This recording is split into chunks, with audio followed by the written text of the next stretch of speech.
लेकिन इतना जरूर बोलता हूँ कि हमारे घर में माँ बहनें होती है। अंकिता भंडारी को अपनी बच्ची मानकर उसको इंसाफ दीजिए। तो हम सब लोगों को एकजुट होना है। किसी ने मुझे कमेंट किया था कि भाई तुम ब्लॉगर हो, तुम तो बस खाली अपने व्यूज के लिए करते हो। मैंने आज से 3 साल पहले जब ये हादसा हुआ था उस समय भी मैंने वीडियो बनाई थी स्पेशल अंकिता बहन के सपोर्ट में। उस टाइम मेरी दादी भी मेरे साथ थी। जब तक उस बहन के परिवार को न्याय नहीं मिलता है, मैं भारत सरकार से और उत्तराखंड सरकार से बोलना चाहता हूँ। आज मैं कोई ब्लॉग नहीं बना रहा हूँ, आज मैं एक आवाज उठा रहा हूँ उस बहन के सपोर्ट में जो बहन अब इस दुनिया में नहीं है। तो मुझे काफी शर्म महसूस हो रही है। ये घटना उत्तराखंड में हुई, उसको तुरंत फांसी दे दो, क्योंकि मैंने बीजेपी को वोट दिया है। मैं ये वीडियो कोई व्यू पाने के लिए नहीं बना रहा हूँ, ये वीडियो उस सरकार तक जानी चाहिए। आवाज उठा के बोल सकता हूँ कि शर्म है और धिक्कार है मुझे ऐसी सरकार पे। तो चलिए जी, नए ब्लॉग की शुरुआत भी हो गई है। तो हेलो दोस्तों, क्या हाल चाल है? मैं बिल्कुल मस्त हूँ। उम्मीद आप लोग जहाँ होंगे स्वस्थ होंगे, मस्त होंगे, परिवार के साथ व्यस्त होंगे।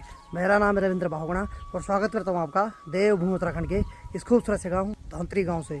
तो मौसम की बात करें तो पूरा नीला आसमान, बाकी सूर्य देव यहाँ तक आ गए, यानी कि 2 घंटे बाद यहाँ से सूर्य देव भी जाने वाले हैं। एक सामने वाली पहाड़ी पर देखो, वहाँ कितना ज्यादा धुआं दिखाई दे रहा है। एक्चुअली किसी ने उधर साइड आग लगा रखी है, इंसान कुछ नहीं कर पा रहा है, लास्ट में जंगलों को आग लगा रहा है। और इससे ज्यादा घोर कलयुग की बात क्या हो सकती है कि इस महीने अभी तक एक बार भी बारिश नहीं हुई, पर अब तो बहुत दूर की बात है। और तबेले की बात गया तो यहाँ पर मदोली मस्त करके पराल खा रहे हो। ठीक उधर की बात करें तो वहाँ से धूप चले गई, यानी कि वहाँ पर छाँव हो गया है, क्योंकि 2 घंटे बाद सूर्य देव यहाँ से चले जाएंगे। आज है 11 जनवरी और 12 है आज रविवार, और आज पूरा उत्तराखंड राज्य बंद है भाई। और बंद होना भी चाहिए भाई, हर कोई इस चीज का जरूर सपोर्ट करे, क्योंकि जो हमारी छोटी बहन थी अंकिता भंडारी, उसके साथ 3 साल पहले बहुत गलत काम हुआ। उसने इस दुनिया को अलविदा बोल दिया। और किसी ने मुझे कमेंट किया था कि भाई तुम ब्लॉगर हो, तुम तो बस खाली अपने व्यूज के लिए करते हो, तुम तो कोई भी वीडियो नहीं बना रहे हो सपोर्ट में। तो मैं एक चीज बता देता हूँ, मैंने आज से 3 साल पहले जब ये हादसा हुआ था उस समय भी मैंने वीडियो बनाई थी स्पेशल अंकिता बहन के सपोर्ट में। उस टाइम मेरी दादी भी मेरे साथ थी। हालांकि मुझे उतना एक्सपीरियंस नहीं था बोलने का, लेकिन फिर भी मैंने तोड़ मरोड़ के जो भी शब्द बोले, मैंने एक video proper dedicated video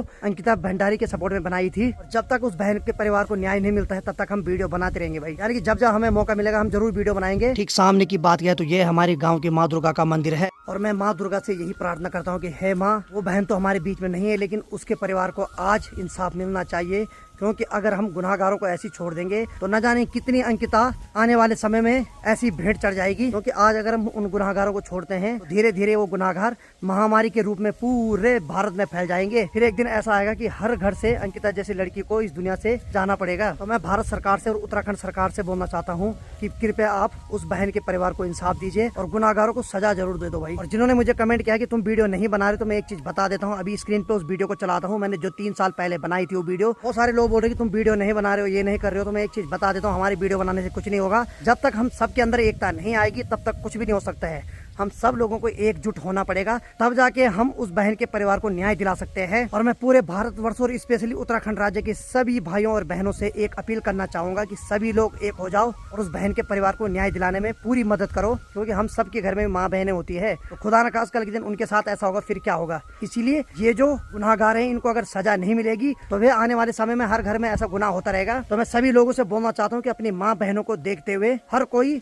Ankita बहन के परिवार को न्याय दिलाने में पूरी मदद करो भाई। तो आज उत्तराखंड बंद है, तो आज सब चीज बंद हो रही है, यानी कि कोई भी गाड़ियां नहीं चलेगी, यानी कि कोई भी दुकानें नहीं खुलेगी। आज मेरी बहन पुष्पा का जन्मदिन भी है, तो हमारी थोड़ी देर पहले आपस में फोन पे बात हुई कि बहन, तो हम दोनों ने आपस में डिस्कस किया कि आज हम बर्थडे सेलिब्रेट नहीं करेंगे, क्योंकि आज उत्तराखंड राज्य बंद है और उस बहन को न्याय दिलाने के लिए हम पूरी कोशिश करेंगे। और अगर हम आज सेलिब्रेट करेंगे तो हमसे बड़ा दुश्मन कौन हो सकता है। इसीलिए मेरी बहन ने भी मना किया कि नहीं, हम नहीं मनाएंगे बर्थडे। आज का त्याग उस बहन के नाम रहेगा। बर्थडे तो हर साल आएगा, लेकिन वो बहन हमारे बीच में अब कभी नहीं आएगी। लेकिन हम लोग उस बहन को न्याय जरूर दिला सकते हैं। जितने भी लोग हैं, मैं सभी लोगों से एक अपील करना चाहता हूँ कि कोई भी संविधान के खिलाफ न जाएं, बिल्कुल संविधान के दायरे में रहकर ही उस बहन को न्याय दिलाने की कोशिश करें। बड़ी विडम्बना है हमारे देश के लिए, उस बहन को गए हुए हमारे बीच से 3 साल से ज्यादा हो गए हैं, लेकिन अभी भी उसका परिवार उसको न्याय दिलाने के लिए दर दर की ठोकर खा रहा है। जबकि अगर और देश के कानून की बात होती, उसी टाइम उन लोगों को बहुत खतरनाक सजा दी जाती। लेकिन क्या करें, बहुत बुरा लगता है ये सब देख के। और एक चीज हाथ जोड़ के आप सभी से रिक्वेस्ट है कि बार बार ब्लॉगरों को टारगेट मत किया करो भाई। हमारा भी परिवार है, हम भी अगर यूट्यूब पे काम कर रहे हैं तो अपने परिवार को पालने के लिए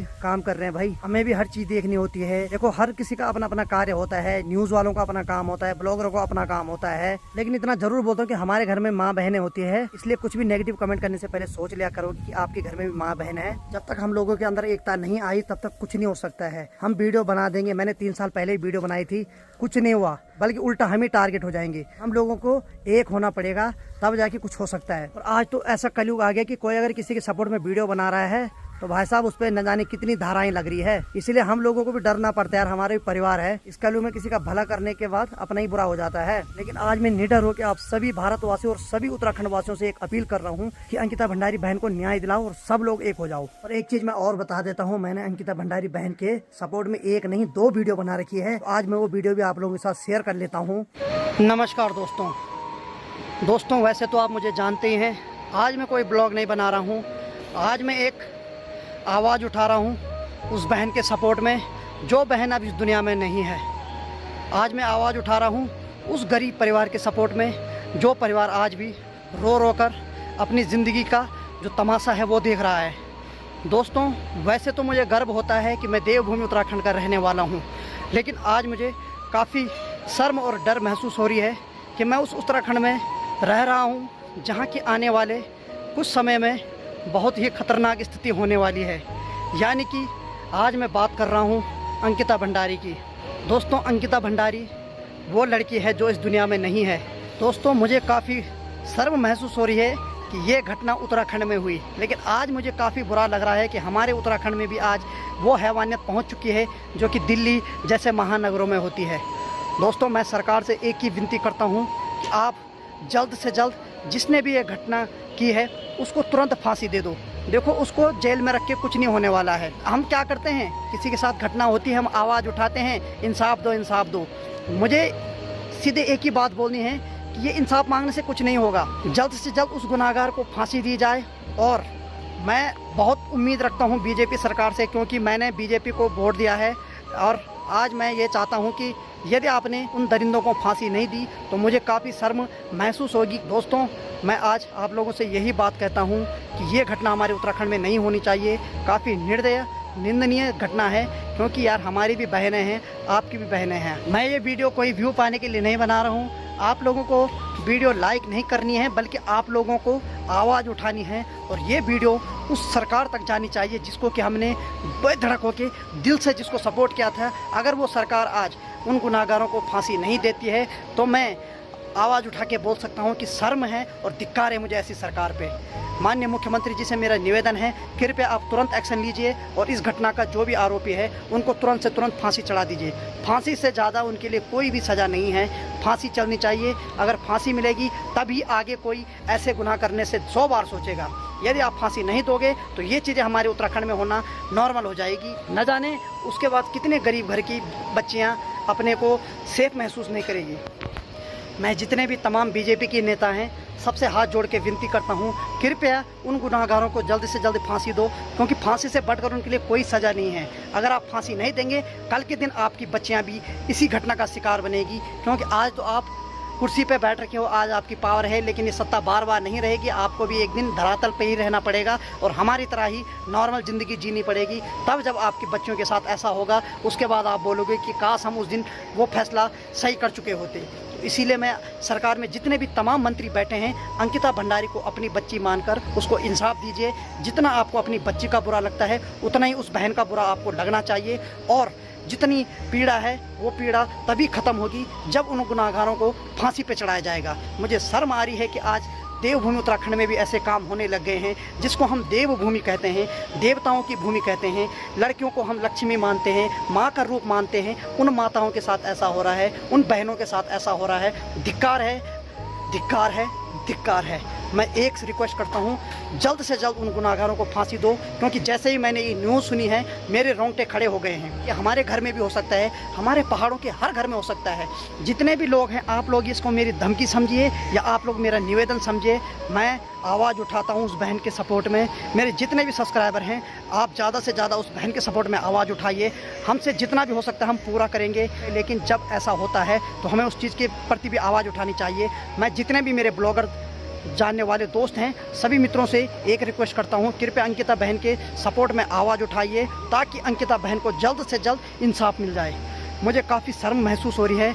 मैं बहुत ये सोच रहा हूँ कि यार जब ये चीज़ें वहाँ हो सकती है तो ये हमारे घर में भी होना बहुत नॉर्मल है। अब कृपया जल्द से जल्द उस बहन को इंसाफ दो, अन्यथा हम और ज़्यादा आवाज़ उठाएंगे। हम नहीं चाहते कि कानून अपने हाथ में लिया जाए। हम कानून से पूरी उम्मीद रखते हैं, सरकार में बैठे सभी मंत्रियों से पूरी उम्मीद रखते हैं आप कोई अच्छा फैसला हमारे हित में देंगे, उस बहन के हित में देंगे और अपने बेटियों के हित में देंगे। अगर आपने आज उन आरोपियों को छोड़ दिया तो ये चीज़ें आपकी बेटियों के साथ भी होना पक्का है।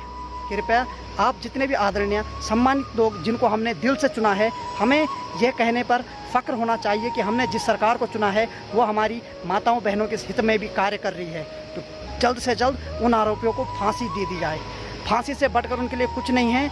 ये जो जड़ है इसी जड़ को ख़त्म कर दो ताकि ये जो राक्षस का पेड़ है ये पेड़ ज़्यादा ना बढ़े। आज अगर आप जड़ ख़त्म नहीं करोगे तो ये पेड़ धीरे धीरे बड़ा हो जाएगा और न जाने कितने गरीब परिवारों को अपनी चपेट में ले लेगा। कृपया आपसे मैं विनती करता हूँ, अंकिता बहन को इंसाफ दो, इंसाफ दो, इंसाफ दो।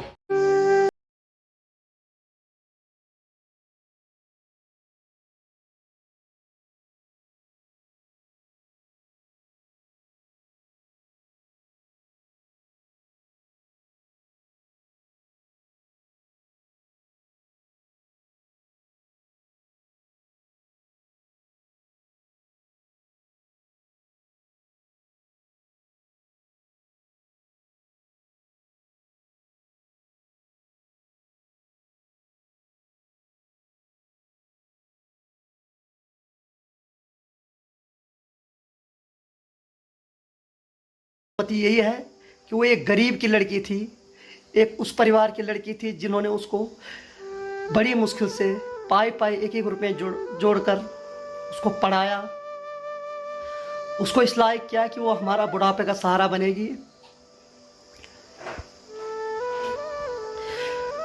मेरे पास शब्द नहीं बोलने के लिए, लेकिन मैं इतना ही कहना चाहता हूँ, आदरणीय मुख्यमंत्री जी, काफ़ी उम्मीद थी आपसे कि आप इस केस में इतनी देरी नहीं करेंगे।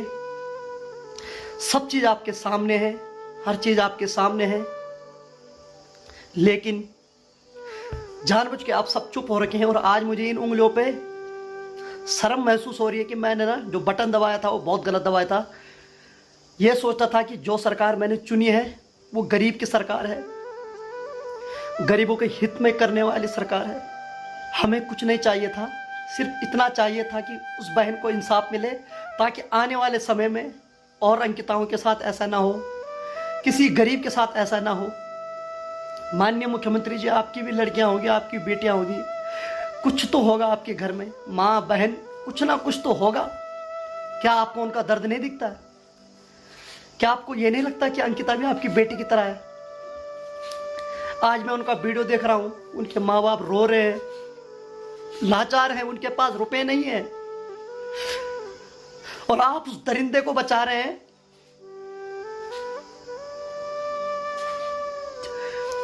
लेकिन मुख्यमंत्री जी, हम अभी भी आपसे उम्मीद लगाए बैठे हैं। इतने लोगों ने वीडियो बना दिया है, इतने लोगों ने अंकिता को इंसाफ दिलाने की आवाज उठाई है। आप लोग उनको तो लट्ठी मार के किनारे कर रहे हैं और उस दरिंदे को सेफ्टी दे रहे हैं, उस दरिंदे को एक सुरक्षा दे रहे हैं, क्योंकि वो दरिंदा एक पैसे वाले का आदमी है, वो दरिंदा आपकी पार्टी के एक नेता का आदमी है। मुझे शर्म आती है कि आपकी पार्टी ऐसे लोगों को अपने साथ रखती है और ऐसे लोगों का सपोर्ट कर रही है, क्योंकि मुझे फक्र होता था कि मैं बीजेपी का सपोर्टर हूँ। लेकिन आज मैं ओपन बोलता हूँ कि मुझे बहुत शर्म आ रही है कि मैं उस पार्टी का सपोर्टर हूँ जिस पार्टी ने एक गरीब बच्ची को मार दिया है। ये पाप उस पर नहीं, ये पाप उससे ज़्यादा आप पे लगेगा, क्योंकि आपने उस दरिंदे को सपोर्ट किया है। और आज वो बहन ऊपर से देख रही होगी, जरूर बोल रही होगी कि वाह वाह मुख्यमंत्री जी वाह, मैं मर गई लेकिन आज भी मेरे परिवार का तमाशा वहां बनाया जा रहा है। अंकिता तो मर गई लेकिन उसके परिवार के साथ आज भी तुम लोग खेल रहे हो, क्योंकि उसके पास पैसा नहीं है। उसके पास पैसा होता तो आज वो दरिंदा इस दुनिया में नहीं होता, लेकिन वो गरीब परिवार है और वो दरिंदा ऐसे रहेगा, न जाने कितने लोगों को ऐसे में अपनी हवस का शिकार बनाता रहेगा, क्योंकि आप लोगों ने उसको पनाह दे दी है। और हो सकता है कल के दिनों आपकी लड़की के साथ भी ऐसा कर सकते हैं। आज आप सत्ता में हैं, कुछ साल बाद आप सत्ता में नहीं होंगे। सत्ता पलटती रहती है, सत्ता आती जाती रहती है, लेकिन इंसानियत जो होती है ना, वो एक ही बार दिखाने का टाइम होता है। और आप लोग उस चीज़ को खो रहे हैं कि आपके अंदर जो इंसानियत है ना, उसको आप बेच रहे हैं, पैसों में बेच रहे हैं, बिक चुके हैं आप सब लोग। मैं आपसे हाथ जोड़कर आज भी विनती करता हूं, मैं यही चाहता हूं कि मुझे फक्र हो कि मैंने ऐसी सरकार को चुना है जो कि गरीबों के हित में कार्य कर रही है।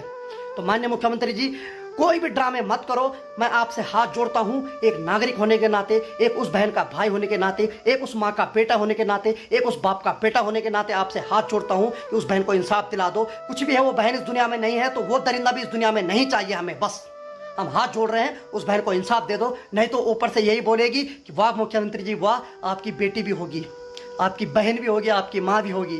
क्या उनके साथ भी आप ऐसे करते अगर उनके साथ ऐसा होता? हाथ जोड़ रहा हूं, प्लीज प्लीज प्लीज उस बहन को इंसाफ दे दो, प्लीज कृपया करके हाथ जोड़ता हूं मुख्यमंत्री जी। भीख मांगता हूं मैं आपसे, इन अंगूठों से जो मैंने वो बटन दबाए हैं उस चीज की मैं भीख मांगता हूं आपसे। कृपया करके उस बहन को इंसाफ दे दो, इंसाफ दे दो, इंसाफ दे दो। हमसे नहीं देखा जाता उस परिवार का दर्द, वो परिवार रो रहा है। और अगर आप उस बहन को इंसाफ नहीं देंगे, न जाने आने वाले टाइम में उत्तराखंड में कितने ऐसे गरीब परिवार हैं जो इस चीज़ के लिए रोते रहेंगे, क्योंकि उनकी बेटियों के साथ भी ये हो सकता है। और इस चीज़ को आप पनाह देंगे तो ये चीज़ हर घर में होगी, ये लिख के ले जाना आप। कृपया करके उस जड़ को खत्म कर दो। मैं आपको हाथ जोड़ता हूँ। वो बहन इस दुनिया में अब आ नहीं सकती है, लेकिन हम इतना जरूर कर सकते हैं कि उस बहन के सम्मान के लिए हम उसको इस दुनिया से हटा सकते हैं, उस राक्षस के पेड़ को इस दुनिया से हटा सकते हैं। कृपया करके आप एक बाप होने का फर्ज निभाइए, आप एक बेटे होने का फर्ज निभाइए। उसको पनाह मत दीजिए, क्योंकि वो आने वाले समय में आपके घर में भी ऐसा कर सकता है, आपकी बहू बेटियों के साथ भी ऐसा कर सकता है, फिर आप रोएंगे। आज हम भी ना अपनी बहनों को नीचे भेजने में डर रहे हैं। हम अपनी बहनों को देहरादून नहीं भेज पा रहे हैं, क्योंकि हमारे मन में ये डर है कहीं उनके साथ भी ऐसा ना हो जाए, क्योंकि हम तो गरीब हैं, हमें भी इंसाफ नहीं मिलेगा, क्योंकि वो किसी नेता का लड़का होगा और हम अपनी बहन को खो चुके होंगे और हम ऐसे रोएंगे जैसे आज अंकिता के माँ बाप रो रहे हैं। हमें फिर सरकार से कोई उम्मीद नहीं होगी। इसीलिए मैं आपसे हाथ जोड़ के विनती करता हूं कि आप उसको फांसी पर चढ़ा दीजिए। कृपया करके इस केस को ज़्यादा लंबा मत ले जाइए, क्योंकि वो गरीब परिवार है, उसके पास लड़ने के लिए पैसे नहीं है। माननीय मुख्यमंत्री जी, आदरणीय मुख्यमंत्री जी, मैं आपसे हाथ जोड़ता हूँ। आपसे मेरे को जितनी उम्मीदें हैं आप उस उम्मीदों को पूरा करिए, उस उम्मीदों पर खरा उतरिए। मेरे को आपसे बहुत ज़्यादा उम्मीद है मान्यवर जी। कृपया करके मैं आपसे हाथ जोड़ता हूँ, उस बहन को इंसाफ दिला दीजिए। और मैं तो यही बोलूंगा भाई कि हमारी जो बहन अंकिता भंडारी जो हमारे साथ इस दुनिया में नहीं है अब, तो आप सभी लोग उसको इंसाफ दिलाने की कोशिश करो भाई। अगर हम लोग उसके परिवार को इंसाफ नहीं दिलाएंगे तो कल के दिन हमारे घर में, आप सबके घर में ऐसी वारदात होती रहेगी भाई। तो हम सब लोगों को एकजुट होना है और उस बहन को इंसाफ दिलाना है भाई। तो भाई मैं तो यही बोलूंगा, उस बहन को इंसाफ दिलाओ। हम लोग भी उस बहन के परिवार के सपोर्ट में है। मैं तो ये बोलता हूँ, हे भगवान ऐसी वारदात किसी के घर में ना हो, क्योंकि बहुत बुरा फील होता है यार। आज उस बहन के साथ हुआ, कल हमारे घर में भी हो सकता है। तो हम सब लोग एक होके उस बहन को इंसाफ दिलाएंगे भाई। तो मेरी जितनी भी यूट्यूब फैमिली में सबको बोलना चाहता हूँ, तो उस बहन के घर वालों को इंसाफ दिलाओ भाई। तो सब लोगों से मैं हाथ जोड़ के यही रिक्वेस्ट कर रहा हूँ कि प्लीज हाथ जोड़ रहा हूँ मैं, उस परिवार को इंसाफ दिलाओ।